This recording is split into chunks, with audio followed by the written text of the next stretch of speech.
Assalamualaikum warahmatullahi wabarakatuh dan selamat sejahtera kepada semua pelajar.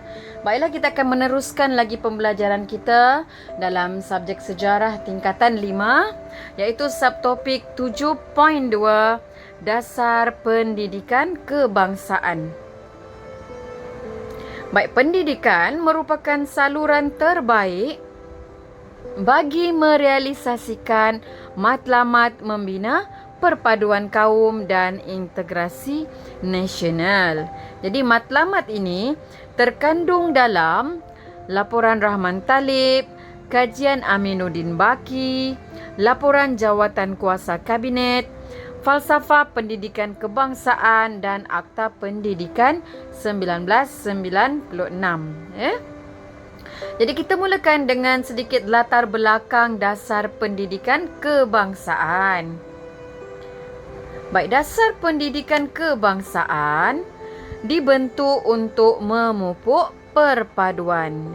Dibentuk untuk memupuk perpaduan kaum. Dasar ini dilaksanakan melalui Penyata Jawatan Kuasa Pelajaran 1956 atau juga dikenali sebagai Penyata Razak 1956 dan dimaktubkan dalam Ordinan Pelajaran 1957. Jadi semua dasar pendidikan yang terdapat sebelum ini disemak semula pada tahun 1960 untuk menghasilkan laporan dan akhirnya menghasilkan laporan Rahman Talib dan laporan Jawatan Kuasa Kabinet 1979. Baik, kita teruskan. Di sini ada ilustrasi penerangan tentang matlamat dasar pendidikan kebangsaan. Jadi kita akan nomborkan. Kita nomborkan berapa banyak matlamat. Okey, mari kita lihat. Okey, matlamat dasar pendidikan kebangsaan menyatu padukan rakyat, menyediakan tenaga kerja mahir yang terdiri daripada pelbagai kaum. Jadi kita ada dua di sini. Satu, dua. Okey, seterusnya kita lihat matlamat dasar ini adalah untuk mengadakan sistem pendidikan yang dapat memenuhi keperluan negara dan menggalakkan perkembangan kebudayaan, ekonomi, sosial dan politik. Okey, kita tambah lagi yang ketiga memenuhi keperluan negara. Kemudian yang keempat, menggalakkan perkembangan kebudayaan, ekonomi, sosial dan politik. Okey, jadi ada 4 matlamat yang telah kita lihat di sini. Baik, kita teruskan lagi. Ada lagi dialog di bawah ini. Dasar ini juga bermatlamat melahirkan rakyat yang berilmu, seimbang dan harmoni serta menyumbang kepada keharmonian dan kemakmuran negara. Jadi kita ada dua lagi di sini, iaitu ini dia, melahirkan rakyat yang berilmu, seimbang dan harmoni. Dan seterusnya menyumbang kepada keharmonian dan kemakmuran negara. Okey. Yang ini cikgu terus sambung dia kepada yang kelima dan keenam lah. Yang kelima dan keenam. Jadi sebenarnya dalam dialog yang diutarakan oleh gambar dalam ilustrasi ini ialah 6 matlamat yang telah digariskan oleh dasar dalam dasar pendidikan kebangsaan. Baik, kita teruskan kepada laporan Rahman Talib dahulu yang pertama.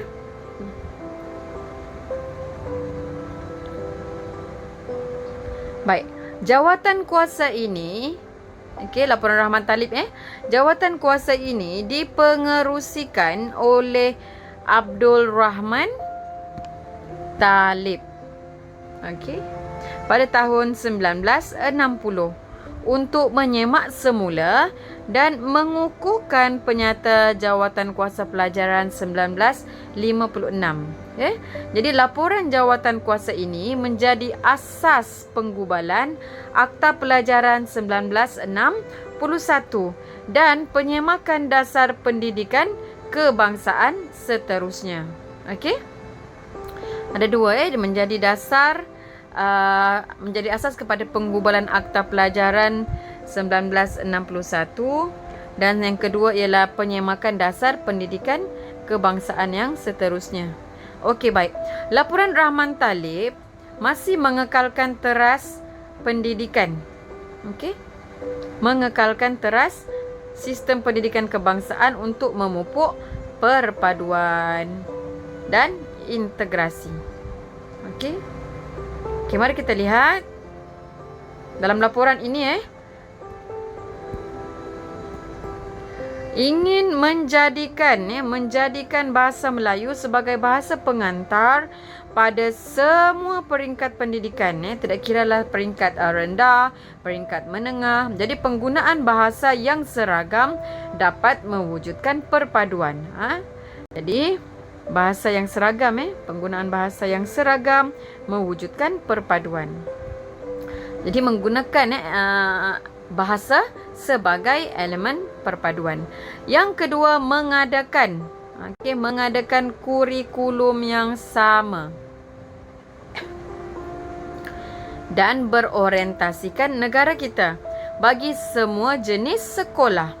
Jadi kurikulum yang berorientasikan negara mewujudkan perasaan cinta akan negara. Okey? Jadi yang pertama tadi ialah menggunakan bahasa pengantar yang sama untuk semua. Okey. Dan yang kedua ialah kurikulum yang sama. Okey. Kita teruskan. Laporan Rahman Talib mencadangkan beberapa cadangan tambahan, Ada cadangan tambahan kepada penyata jawatan kuasa pelajaran 1956 yang telah dikaji. Jadi cadangan ini bertujuan untuk memperkukuh semangat kekitaan dan kebersamaan dalam kalangan murid pelbagai kaum ke arah perpaduan. Okey. Jadi apa cadangannya? Penekanan kepada mata pelajaran sejarah untuk menanam semangat cinta dan kesetiaan kepada negara. Okey, ini menggunakan mata pelajaran sejarah. Dan kemudian mewajibkan mata pelajaran tata rakyat. Okey, ini penekanan. Sini mewajibkan untuk membentuk sikap bertoleransi, bekerjasama dan juga persefahaman antara kaum. Jadi ini adalah cadangan tambahan, ada dua. Okey, pertama mata pelajaran sejarah, yang kedua mata pelajaran tata rakyat. Pada ketika itu. Baik, dalam ini ada juga kajian Aminuddin Baki. Di dalam laporan Rahman Talib ada kajian Aminuddin Baki. Baik, mari kita lihat. Baik, laporan kajian Aminuddin Baki, laporan Rahman Talib kemudian dibuat penambahbaikan,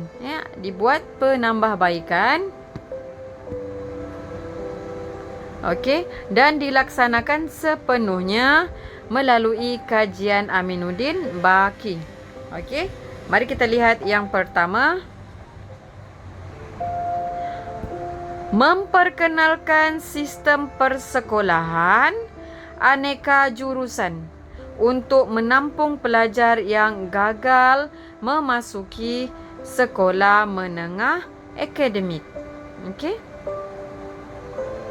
Gagal untuk masuk ke sekolah menengah akademik. Yang kedua,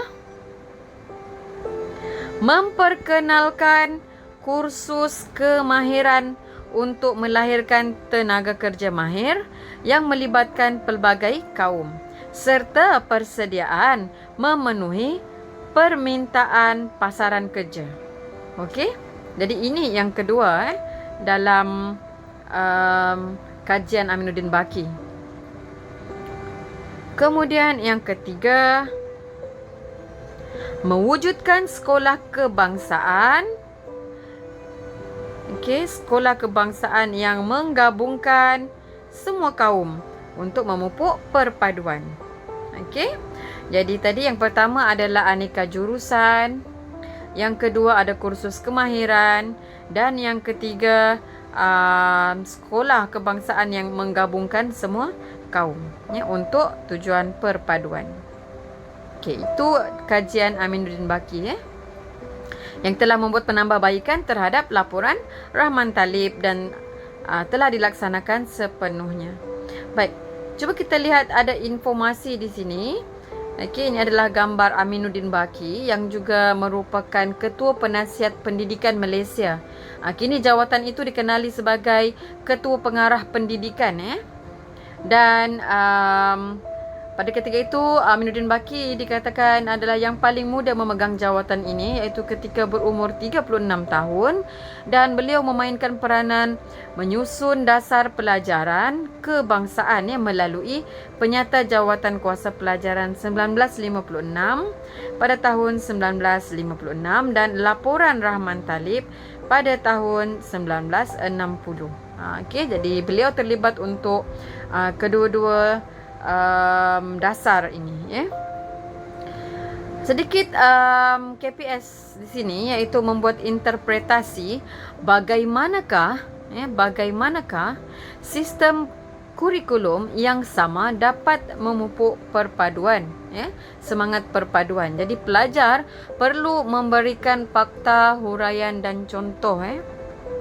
Perlu berikan fakta plus huraian plus contoh untuk menerangkan bagaimana sistem kurikulum yang sama memupuk semangat perpaduan. Jadi pelajar biasanya kalau soalan berbentuk kebat ini ataupun KPS ini jumlah markanya adalah 8 markah. Jadi pelajar boleh memberikan 3 fakta ataupun 3 isi ataupun 2 isi. Biasanya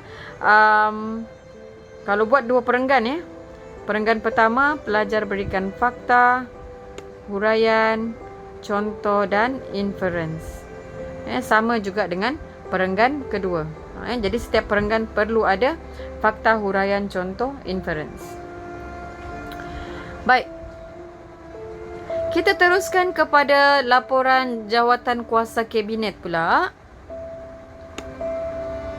Ada kronologinya di sini. Kita mulakan kepada yang pertama. Jawatan kuasa kabinet telah ditubuhkan pada bulan September 1974. Jadi fungsi jawatan kuasa ini adalah untuk mengkaji semula pelaksanaan sistem pelajaran kebangsaan. Laporan jawatan kuasa kabinet diumumkan oleh Menteri Pelajaran pada tahun 1979. Baik, kita teruskan kepada yang kedua, antara kandungan laporan jawatan kuasa kabinet. Ini kita pergi kepada kandungan. Mempunyai matlamat, yang mempunyai matlamat bagi memperkukuh perpaduan. Jadi sekarang ni semuanya memfokus kepada perpaduan. Jadi kita lihat yang pertama, bahasa Melayu sebagai bahasa perpaduan. Dijadikan sebagai mata pelajaran wajib dalam peperiksaan awam. Yang kedua, penegasan kepada pendidikan kerohanian melalui mata pelajaran pendidikan Islam dan pendidikan moral. Seterusnya yang ketiga, penekanan terhadap aktiviti co-curriculum yang melibatkan semua kaum seperti unit beruniform, sukan dan permainan serta persatuan. Sukan dan permainan serta persatuan, ada 3. Ini kekal sehingga ke hari ini. Baik, kita teruskan kepada yang ketiga. Hasil daripada laporan jawatan kuasa ini, apakah hasilnya? terhasillah kurikulum baru sekolah rendah iaitu KBSR yang diperkenalkan pada tahun 1982. Okey, dan kurikulum baru sekolah menengah KBSM dan falsafah pendidikan negara digubal pada tahun 1988. Okey. Ini adalah hasil daripada laporan jawatan kuasa kabinet. Baik, mari kita lihat tentang kurikulum baru sekolah rendah. Okey. Matlamat utama pembentukan KBSR. Okey, apakah matlamat utamanya? Yang perlu dicapai antaranya murid dapat menguasai dan menghargai bahasa Melayu sebagai bahasa kebangsaan dan juga sebagai alat perpaduan. Kemudian menguasai 3 bidang asas iaitu bidang komunikasi, bidang kemanusiaan dan alam sekitar. Okey. Ini kemanusiaan dan alam sekitar. Yang kedua serta yang ketiga bidang perkembangan diri individu. Jadi ini yang dipanggil 3 bidang asas. Komunikasi, kemanusiaan dan alam sekitar. Yang ketiga bidang perkembangan diri individu. Jadi bagi memastikan matlamat pendidikan relevan dengan keperluan semasa untuk menghadapi cabaran abad ke-21. Kemudiannya kurikulum standard sekolah rendah KSSR diperkenalkan. Jadi KSSR telah dilaksanakan sepenuhnya kepada murid tahun 1 di semua sekolah bermula pada tahun 2011. Jadi sebelum itu KBSR dan kemudiannya KSSR. Kita teruskan kepada KBSM iaitu kurikulum baru sekolah menengah. Kurikulum baru sekolah menengah atau juga dikenali sebagai KBSM mula dilaksanakan di sekolah bermula pada tahun 1989. Jadi KBSM digubal berdasarkan matlamat falsafah pendidikan kebangsaan untuk melahirkan yang pertama generasi berilmu, yang kedua generasi yang berkemahiran, yang ketiga generasi yang bersatu padu. Jadi KBSM telah digantikan dengan kurikulum standard sekolah menengah iaitu KSSM bermula dengan murid tingkatan 1 mulai tahun 2017. Jadi sehingga kini pembaharuan kurikulum yang dilaksanakan ini selaras dengan Pelan Pembangunan Pendidikan Malaysia iaitu PPPM 2013-2025 dengan memberi fokus kepada penguasaan kemahiran abad ke-21. Jadi yang sedang berlangsung ataupun yang sedang kita gunakan sekarang.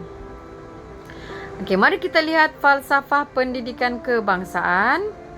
Falsafah pendidikan kebangsaan ataupun FPN digubal pada tahun 1988 untuk apa? Memperteguh hala tuju dan matlamat pendidikan negara ke arah perpaduan. Jadi FPN ini ditukar kepada falsafah pendidikan kebangsaan pada tahun 1996. Jadi sebenarnya negara kita sentiasa menjalankan penambahbaikan, pembaharuan.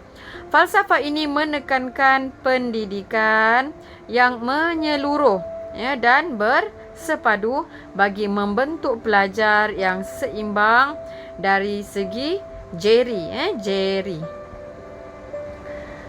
JERI iaitu J untuk jasmani, I untuk emosi, R untuk rohani dan I untuk intelek. Jadi inilah dia keseimbangan yang perlu ada pada pelajar. Baik, kita teruskan kepada Akta Pendidikan 1966.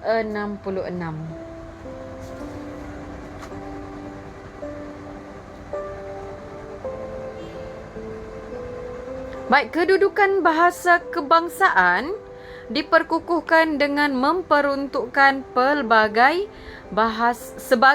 memperuntukkan sebagai bahasa pengantar utama. Kedudukan bahasa kebangsaan diperkukuh. Bahasa kebangsaan ni ialah bahasa Melayu diperkukuh dengan memperuntukkannya ataupun menjadikannya sebagai bahasa pengantar utama dalam sistem pendidikan kebangsaan. Jadi melalui Akta Pendidikan 1996, okey. Kedudukan ini diperkuat lagi dengan menjadikan bahasa tersebut sebagai mata pelajaran wajib yang diajarkan di semua sekolah dan institusi pendidikan.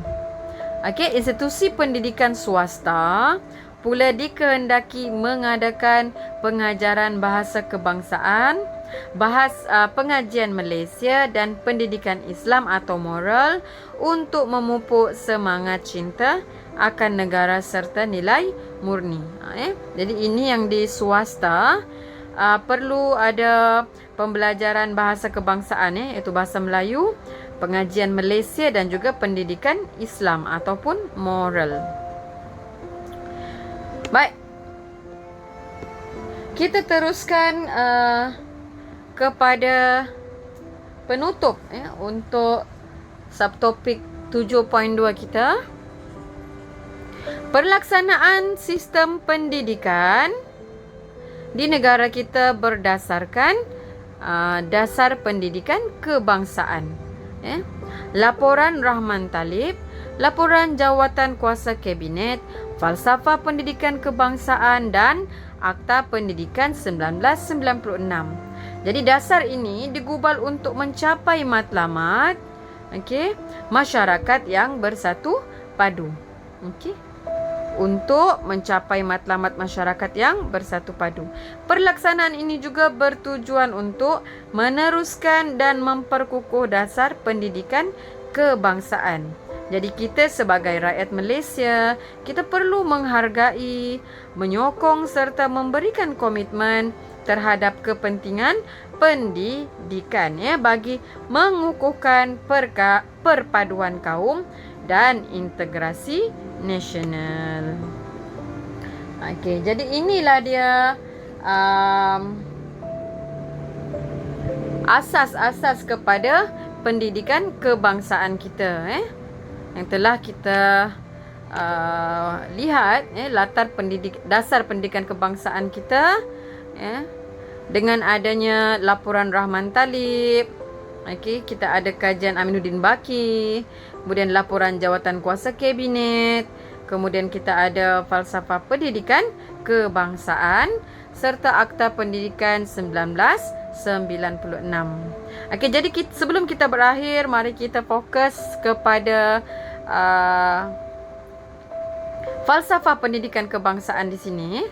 Ada falsafah pendidikan kebangsaan.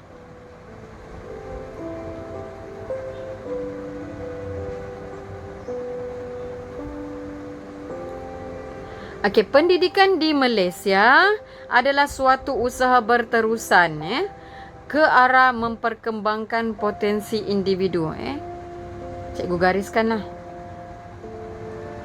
Usaha berterusan ke arah memperkembangkan potensi individu secara menyeluruh dan bersepadu untuk melahirkan insan